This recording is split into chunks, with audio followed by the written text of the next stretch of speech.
Last video में हमने टंग को डिस्कस कर लिया था। आज हम करेंगे डिस्कस पैलेट को। पैलेट जो है ये कुछ स्टूडेंट्स के लिए थोड़ा कंफ्यूजिंग हो जाता है, इसलिए क्योंकि वो इसमें अननेसेसरी डिटेल को पढ़ने लग जाते हैं। इसका आपको जितनी डिटेल पता होनी चाहिए वो मैं आज आपको बता दूंगा। उसके अलावा कुछ भी आपको करने की ज़रूरत नहीं है।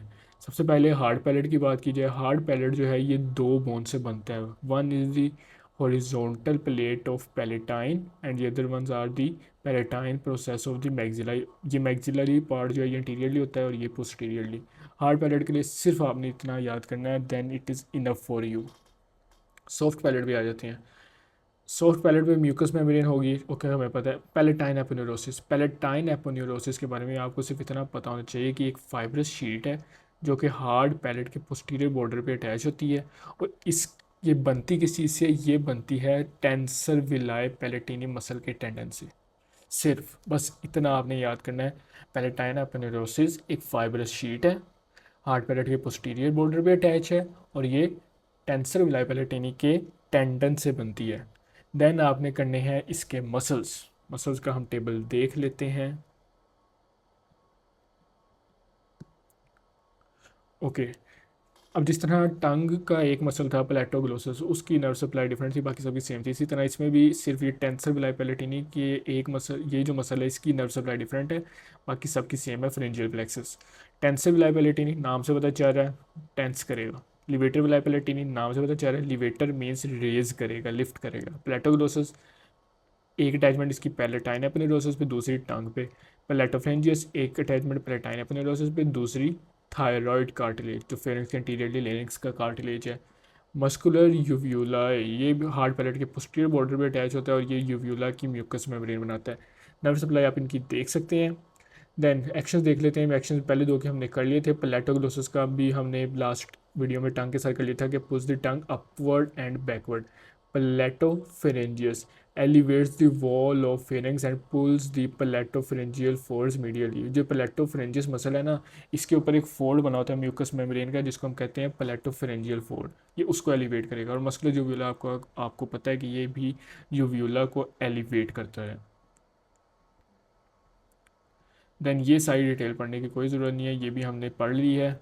अब हम सेंसरी इनर्वेशन की बात कर लेते हैं। अब देखें, let me zoom this diagram. अच्छा देखें, यहाँ पे जो आप देख सकते हैं तकरीबन इस पॉइंट पे हार्ड पैलेट पे दो तरह के फोरामेंस मौजूद होते हैं। One are the greater palatine foramina, greater palatine foramina, and the other one are the lesser palatine foramina.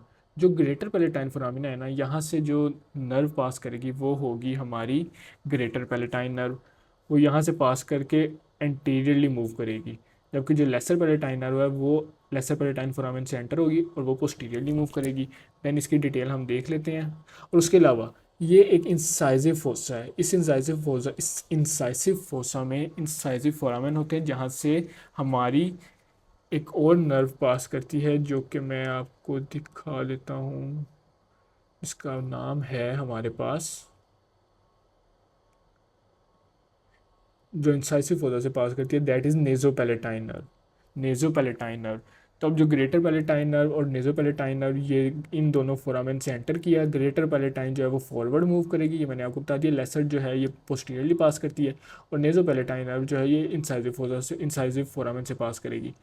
उसके अलावा जो ग्लोसोफ्रेंजियल नर्व है ये, इसका भी कुछ पार्ट हमारे सॉफ्ट पैलेट को सप्लाई करता है। मेनली जो सप्लाई है वो greater, lesser and nasopalatine nerve है। ब्लड सप्लाई की बात की जाते हैं। Greater palatine branch of maxillary artery, ascending palatine branch of facial artery, ascending pharyngeal artery. Lymph drainage, lymph drains into deep cervical lymph nodes. तो इस तरह से आपने पैलेट कर लिया है। इतनी पैलेट की इंफॉर्मेशन काफ़ी है आपके लिए। उम्मीद करता हूँ आपको समझ आ गई होगी। अल्लाह हाफिज़।